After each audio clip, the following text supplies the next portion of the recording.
नमस्कार। स्वागत है आप सभी का आपकी अपनी चैनल भारत की बात गौतम के साथ में। दोस्तों, आज हम बात करेंगे जो लोकसभा के चुनाव की शुरुआत हुई है उसको लेकर। ज्यादातर हमारी मानसिकता ये बन चुकी है देश में कि जहां जहां भाजपा लीड कर रहा है, जहां जहां भाजपा मजबूत स्थिति में है, वहां पर भाजपा में कोई अंदरूनी कलह नहीं है और कोई ऐसी खटराक भी नहीं है जिसको लेकर पक्ष को अपना कोई बहुत बड़ा और महत्व का जो हो उसी निर्णय में तब्दील करना पड़े, उसमें कुछ बदलाव लाना पड़े। और ये बात सबसे ज्यादा समग्र देश में गुजरात में लागू होती है। आप सब जानते हैं कि गुजरात जो है वहां 1995 से लेकर यानी कि करीब 29 वर्ष से वहां पर भाजपा की कंटिन्यू गवर्नमेंट है और भाजपा वहां उतनी मजबूत स्थिति में है कि और कोई पक्षों के लिए वहां एक भी लोकसभा सीट आज तक जीत पाना संभव नहीं हुआ पिछली दो लोकसभा चुनावों के दौरान। और उसके चलते भाजपा के भीतर जो माहौल बना है वो ऐसा बना है और गुजरात के बाकी सभी लोगों के दिमाग में भी भाजपा की जो छवि है वो ऐसी है कि उसे हराया नहीं जा सकता। किसी भी बैठक पर भाजपा के उम्मीदवार को हराया नहीं जा सकता। किंतु इस बार इसी लोकसभा चुनाव में ये 2024 के जो लोकसभा चुनाव का आंगन आ गया है और उसी आंगन में देश के सभी राजकीय पक्ष जब अपने पैर रख रहे हैं तो भाजपा ने भी अपने उम्मीदवारों की एक सूची जो तय कर रखी थी और जो अखबारों से प्रकाशित हो चुकी थी, उम्मीदवारों को कहा गया था कि आप अपने अपने कॉन्स्टिट्यूएंसी में, अपने अपने मत विस्तार में अपना काम शुरू कर दीजिए, आप वहां से उम्मीदवार हैं। किंतु दो बैठक जो ऐसी है जिसके ऊपर भाजपा में इतना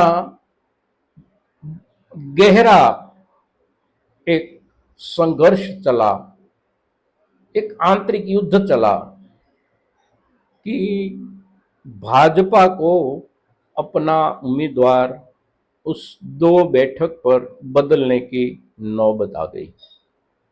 पिछले 10 साल में देश में कहीं भी ऐसा नहीं हुआ कि भाजपा का उम्मीदवार एक बार किसी भी बैठक पर से चुना गया फिर उसमें कोई बदलाव कभी नहीं किया गया। और गुजरात जैसे राज्य में तो कोई गुंजाइश ही नहीं थी, किंतु इस बार यह हुआ है। कौन सी बैठक पर यह हुआ है? चलो सबसे पहले साबरकांठा बैठक के बारे में हम ब्यौरा लेते हैं। साबरकांठा बैठक पर से भाजपा ने भिखाजी ठाकुर को अपना उम्मीदवार चुना था और उसके तुरंत बाद वहां के लोकल भाजपा कार्यकर्ताओं में, वहां के स्थानिक भाजपा कार्यकर्ताओं में एक बड़ा उबाल सा आ गया, क्योंकि ज्यादातर भाजपा के जो सक्रिय कार्यकर्ता है वे नहीं चाहते थे कि भिखाजी ठाकुर यानी भिखाजी डामोर यहां से उम्मीदवार हो, भाजपा की ओर से उम्मीदवार हो और कमल का फूल उसी के चेहरे पे लगे, क्योंकि भीखाजी ठाकुर को उसकी सरनेम के साथ जो ठाकुर लगाया है, उसके बारे में ऐसा कहा जाता है कि वास्तव में उसकी सरनेम जो है वो है भिखाजी डामोर। किंतु उन्होंने जातिवादी समीकरणों को अपनी ओर बुनाने के लिए, अपने हित के लिए, जातिवाद का आश्रय ज्यादा से ज्यादा हो पाए उसके लिए अपनी सरनेम पिछले 3 महीने पहले ही बदलकर डामोर से ठाकुर कर दी है। और उसको लेकर जो विवाद चला वो इतना बड़ा विवाद चला कि आखिरकार भाजपा को वहां से अपना उम्मीदवार बदलने की नौबत आ गई। अब नया उम्मीदवार जो भाजपा का आया है उसका नाम है शोभनाबेन बारिया, और अब भाजपा वहां शोभनाबेन बारिया को आगे करके लोकसभा का चुनाव लड़ेगी। दूसरी बैठक है बड़ौदा शहर की। वडोदरा शहर जिसे बोला जाता है, उसी बैठक से पिछले 2 बार से रंजनबेन भट्ट सांसद हुआ करते थे, और इस बार 2024 में तीसरी बार उसे ही भाजपा ने अपना उम्मीदवार घोषित कर दिया।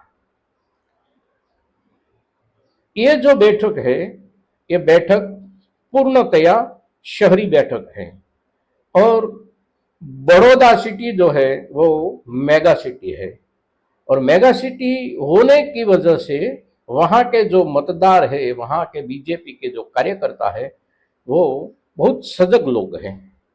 उन्होंने अपने पिछले 2 लोकसभा समय काल के रंजनबेन भट्ट के कार्यों को लेकर इतना बड़ा शोर मचाया, इतना बड़ा सवाल उठाया कि आखिरकार भाजपा को उसी बैठक से रंजनबेन भट्ट को खारिज करना पड़ा और दूसरे नाम पर अपनी मोहर लगानी पड़ी।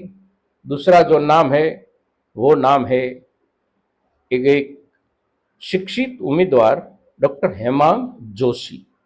तो अब बड़ौदा से यानी वडोदरा से भाजपा का उम्मीदवार होगा डॉक्टर हेमांग जोशी। उम्मीदवार बदला जाए, उम्मीदवार रखा जाए, ये बहुत सामान्य सी बात है। हमारे देश के कई इलाकों में कई बार एक उम्मीदवार की जगह दूसरा उम्मीदवार लाया गया है और चुनाव लड़े गए हैं, किंतु भाजपा के बारे में, और वह भी गुजरात में ऐसा हो, ये शोचनीय बात है।